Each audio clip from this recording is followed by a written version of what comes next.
Hey, what's going on, guys? Sarge Mayhem, and we are back in the bunker because today we are helping a friend and fellow shooter on his first AR build. And I'm going to take you through the same things that I would tell him on how to fix the problem. What's the problem? You're going to find out.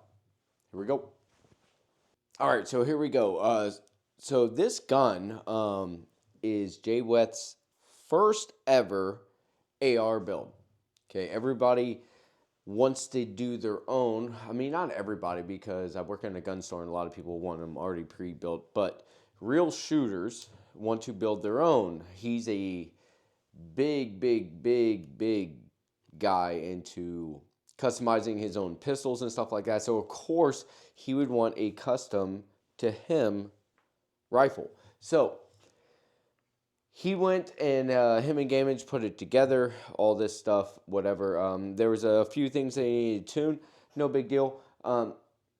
He went to run it on Brownell's 2A day. By the way, from what I understand, everything but I think he said the hand stop you can get at brownells.com, and you can get it even cheaper with that code BOP10. So after they fixed the little things that they needed, he brought it to Brownell's 2A day, and he said the issue that he had was it wouldn't cycle. All right. So let me explain something when it comes to ARs, at least AR-15s, and cycle issues generally. I'm not going to say that's the reason every time, but it's one of the first things you look at because it's the most common. All right, so just like a vehicle, in order for a motor in a vehicle to run, you need air, fuel, and fire, right? So air is already around us in this. We need fire, which comes from that round going off and the fire going down the barrel. But we also need the gas that that fire creates, which all fire does, as far as I know, creates some kind of gas like carbon dioxide and shit. Nonetheless, that gas goes up into the gas tube and then travels down that gas tube to hit your bolt carrier group. Once it hits the bolt carrier group, it needs enough pressure, just like your fuel injected vehicles, to push enough gas, just like your fuel injected vehicles, and push that bolt carrier group back, which then sometimes other systems are different, but for AR-15 pushes it down a buffer tube, and then once all that pressure is relieved because it moved down so far, the spring and buffer tube then sends the bolt carrier group back forward, stripping the next round and loading it into your chamber. Once you let off that trigger, then, only then, are you able to fire another round. And that's basically how this system works. That's very quick explanation. There's more to it. Nonetheless, you need the gas to cycle the bolt for it to cycle and send another round. So key there is gas. That's key. So first thing I always look at is when people tell me their ARs are not cycling is gas. Okay, is the gas block forward a little bit too much?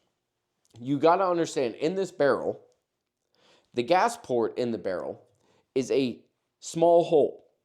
You have to line that hole with another hole with the gas block so that the gas can escape through the barrel hole gas port and go into the gas block hole to send it down the gas tube.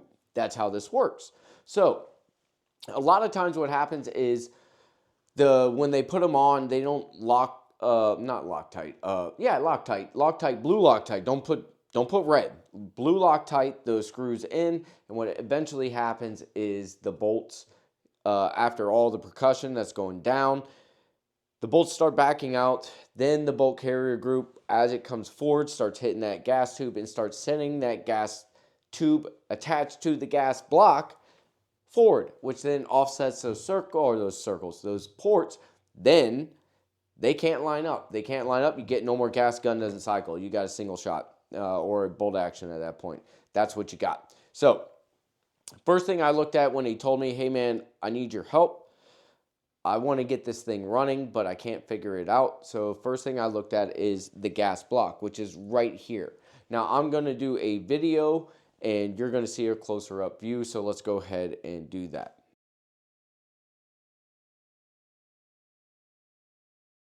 You saw where the gas block is. I looked at it and there was no gap. It was where it was supposed to be. So I was like, okay. So the next thing I did was start to look over top where I could see the gas tube. Now, sometimes when we put that gas block on, we don't put it on straight, basically. So the holes don't line up because instead of it being forward or back, it's now off to the side so those holes don't line up. So I was like, all right, is it aligned? And I looked over in the back. That's good, but it should be good if it's making it through that barrier or that barrel nut. So now I look forward. Well, I see a slight curve. So what I'm going to do at that point, if I see a slight curve, is I'm going to make sure that there's nothing in this gun, which there's not because it's on a block, but I'm also going to lock that bolt to the rear. Now I lock that bolt to the rear because I have to look at this end. That's how I make sure it's lined up. I'm going to have to look towards the barrel, which is not recommended. But unfortunately, this is the crappy part about being an armorer. That's why you're extra careful. Nothing in that guy. It's completely empty. Nothing's in there. I do not have AR ammo around me at all. The only ammo I have is in my GAT, which is attached to my body. So here we go. We're going to look.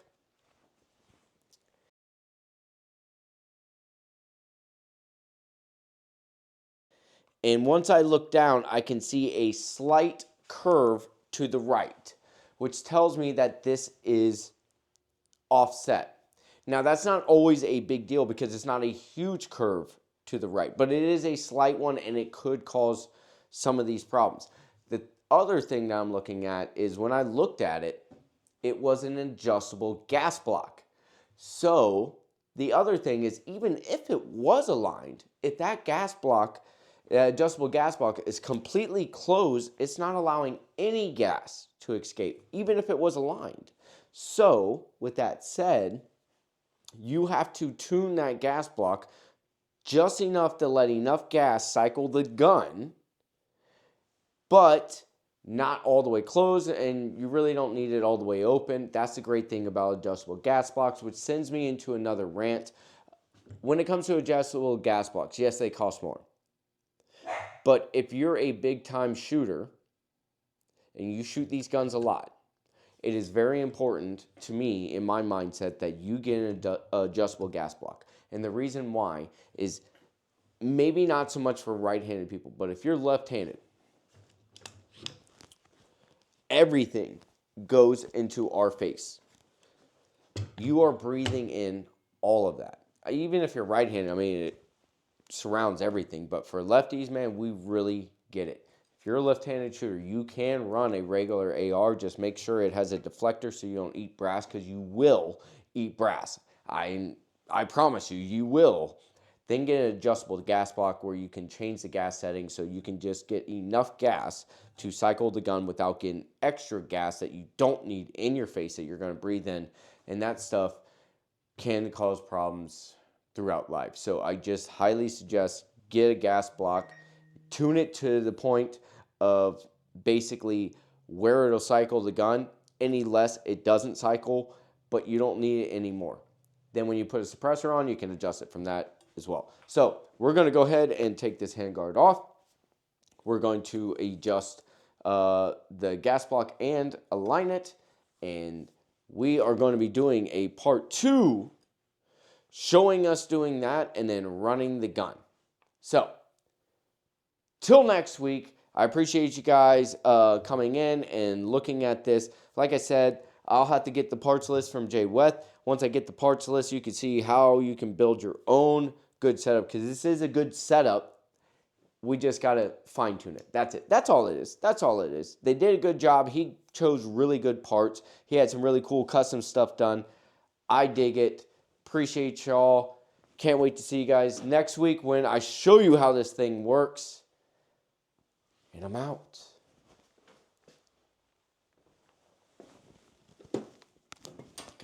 damn, dude.